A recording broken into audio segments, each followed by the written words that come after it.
Amma ba'd. Bapak Ibu hadirin yang kami muliakan, pemuda adalah generasi harapan bangsa dan agama. Masa depan akan ditentukan dengan kesiapan para generasi saat ini.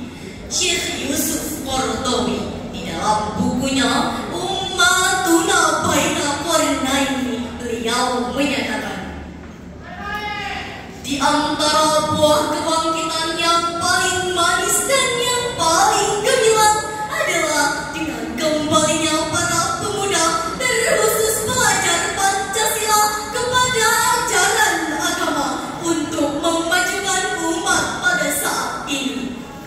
Namun hadirin, bila dilihat pada saat ini, banyak dari mereka yang terseret dan tenggelam di hantam gelombang globalisasi. Mereka tertipu dengan gemerlapnya duniawi, mempertontonkan aurat yang bersimbolkan tren di masa kini. Bahkan mereka melakukan penyimpangan moral yang mengatasnamakan hak asasi. Kondisi inilah yang menyebabkan dekadensi moral generasi muda silih berganti. Mengingat betapa pentingnya peran generasi saat ini, terkhusus pelajar Pancasila, oleh sebab itu tergugahlah hati kami bertiga untuk membawakan syarahan dengan judul Mempersiapkan Pelajar Pancasila di Era Global. Sebagai landasan awal, akan kami kumandangkan ayat suci Al-Quran dalam surah An-Nisa ayat 9 yang akan dilantunkan qari'ah kami berikut ini.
Yang mereka khawatir terhadap kesejahteraannya.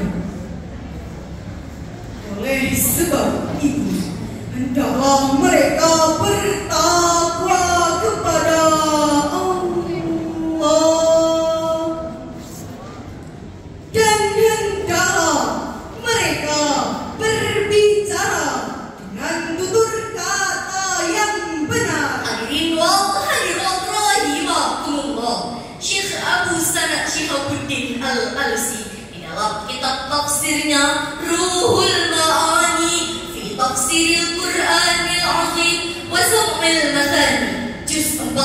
halaman 213 menafsirkan ayat tadi. Bi ayyaqullaha ta'ala aw yakhafu ala auladihim. Hendaklah mereka merasa takut kepada Allah dan merasa khawatir terhadap nasib anak-anak keturunan mereka. Dengan demikian, wajib bagi saya, saudara-saudari, dan seluruh umat Islam untuk merasa takut dan khawatir terhadap Allah Subhanahu wa ta'ala. Jika generasi ke depan menjadi generasi yang lemah karena sudah barang tentu persaingan dan tantangan akan semakin berat dan keras. Hadirin, Profesor Dr. B.J. Habibie, Presiden ketiga Republik Indonesia sekaligus pendiri Ikatan Cendekiawan Muslim Indonesia, beliau menyatakan ada 5 kelemahan yang harus kita khawatirkan terhadap generasi ke depan, yaitu lemah fisik, lemah ilmu, lemah semangat hidup. Bahkan yang paling kita khawatirkan adalah lemah keimanannya. Muncul sebuah pertanyaan, bagaimanakah kualitas sumber daya manusia yang harus kita persiapkan di era global, terkhusus untuk pelajar Pancasila? Izinkan kami membawakan selandung lagu Ikan Dalam Kolam ciptaan Hussein Bawafi yang kami rubah liriknya. Pelajar Pancasila harus memiliki 3 kualitas di dalam kehidupannya. kualitas aman, kualitas intelektual, dan paling penting kualitas spiritual. Dan paling penting kualitas spiritual. Hadirin wal hadirat rahimakumullah, berdasarkan syair tersebut sesuai dengan pendapat Profesor Dr. Sudarman Dhani di dalam bukunya Transformasi Sumber Daya Manusia, beliau menyatakan manusia yang mampu bersaing di era global harus memiliki 3 kualitas: kualitas amal, kualitas intelektual, dan kualitas spiritual. Dengan demikian, bangsa kita harus mempersiapkan generasi yang inisiatif dan proaktif, inovatif dan kreatif, kerja keras, kerja ikhlas, dan kerja tuntas. Inilah kualitas amal. Bangsa kita harus mempersiapkan generasi yang cerdas, memiliki pengetahuan yang berkelas, berwawasan luas, dan berpikir keras. Inilah kualitas intelektual. Dan bangsa kita pun dituntut untuk memiliki orang-orang yang benar, pribadi-pribadi yang beriman, individu-individu yang berakhlak mulia, serta personal yang memiliki hati emas dan berintegritas. Inilah kualitas spiritual. Hadirin, itulah 3 kualitas yang harus kita persiapkan untuk pelajar Pancasila di era global.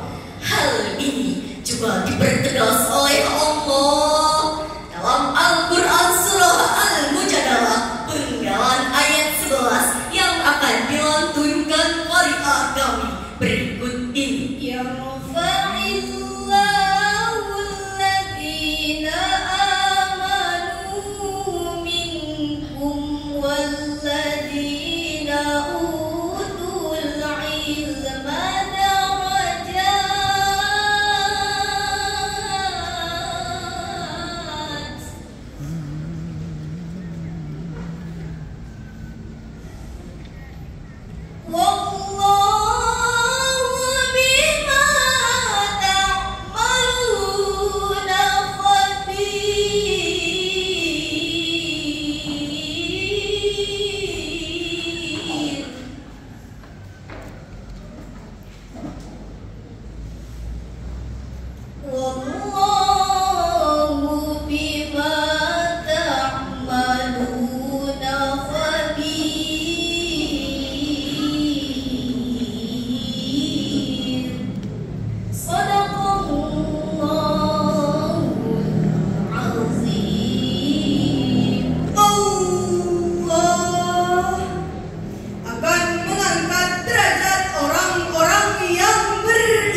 giat-giatnya melakukan peningkatan mutu pendidikan nasional. Kami bangga dengan program wajib belajar 12 tahun. Kami bangga dengan program beasiswa untuk pelajar yang berprestasi. Kami bangga dengan komitmen pemerintah yang mengalokasikan dana APBN 20% untuk peningkatan mutu pendidikan nasional. Hadirin, bagaimanakah langkah yang harus kita ambil untuk mewujudkan sumber daya manusia yang berkualitas? Pertama, kepada pemerintah selaku pengambil kebijakan, kami mohon pendidikan agama dan budi pekerti diberikan porsi yang lebih besar dalam kurikulum pendidikan nasional. Kedua, kepada para orang tua kami mohon didiklah kami dengan pendidikan keimanan dan akhlak, serta tanamkan semangat belajar yang keras untuk kami. Ketiga, kepada para guru, dosen, dan seluruh pengelola lembaga pendidikan, kami mohon laksanakanlah pendidikan dan membentuk pelajar Pancasila yang beriman, berilmu, dan beramal dengan penuh keikhlasan dan kesungguhan. Ali bin Abi Thalib pernah berkata, "Syubbanul yaum rijalul ghad." Pemuda hari ini pemimpin masa depan. Sebagai kesimpulan, untuk mempersiapkan pelajar Pancasila di era global, mereka harus memiliki 3 kualitas: kualitas amal, kualitas intelektual, dan kualitas spiritual. Dengan demikian, bangsa kita akan menjadi bangsa